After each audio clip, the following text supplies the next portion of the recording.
Hello guys, তোমরা অনেক দিন পর তোমাদের আমি একটা ভিডিও দিচ্ছি। ভিডিওটা খুবই স্পেশাল হতে চলেছে, কারণ অ্যাকচুয়ালি আমার একটা বন্ধুর সাথে খুব ঝগড়া হয়েছিল, খুব বেস্ট ফ্রেন্ড। তো ঝগড়া হয়েছিল, সেই জন্য মনটা খুব খারাপ ছিল। তো এখন একটু মনটা ভালো আছে, তো তাই তোমাদের আমি একটা ভিডিও দিচ্ছি। এই দেখো, আমি বলেছিলাম না আমাদের রাধাকান্ত রাধারানী নেই, কোথাও বেড়াতে গেছে। তো আজ তোমাদের আমি সব সত্যি কথা বলছি। আজকে এক রাধাকান্ত রাধারানী এসছে, কিন্তু কিন্তু দেখো, তোমরা কিছু লক্ষ্য করছো? কিছু চেঞ্জেস, কিছু পরিবর্তন? জানি না তোমরা অতটা লক্ষ্য করছো কি না। অ্যাকচুয়ালি আমাদের রাধাকান্ত রাধারানী বড় হয়ে গেছে, ঠিক আছে, বড় রূপটা চলে এসছে। আমাদের যে রাধাকান্ত রাধারানী ছিল, সে বৃন্দাবনে চলে গেছে। অ্যাকচুয়ালি তাকে অঙ্গরাগ করতে নিয়ে যাওয়া হয়েছিল চুঁচুড়ায়।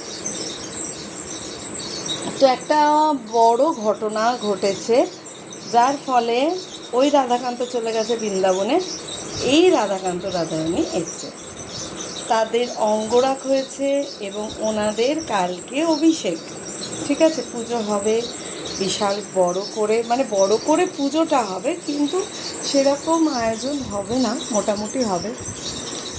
তো এই হলো ব্যাপার। তো দাঁড়াও, লাইটটা জ্বালিয়ে দিই।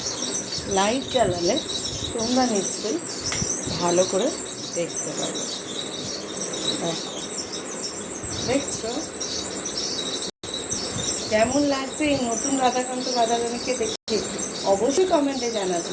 আর কালকে পুজোর ভিডিও তো তোমরা অবশ্যই পেয়ে যাবে, ঠিক আছে।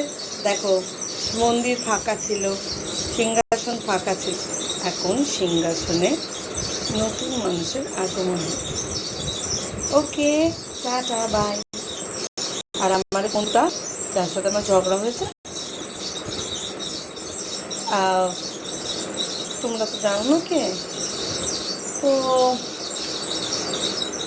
তার সম্বন্ধেও বলবো, প্রচুর ছবি, ঠিক আছে, বাই।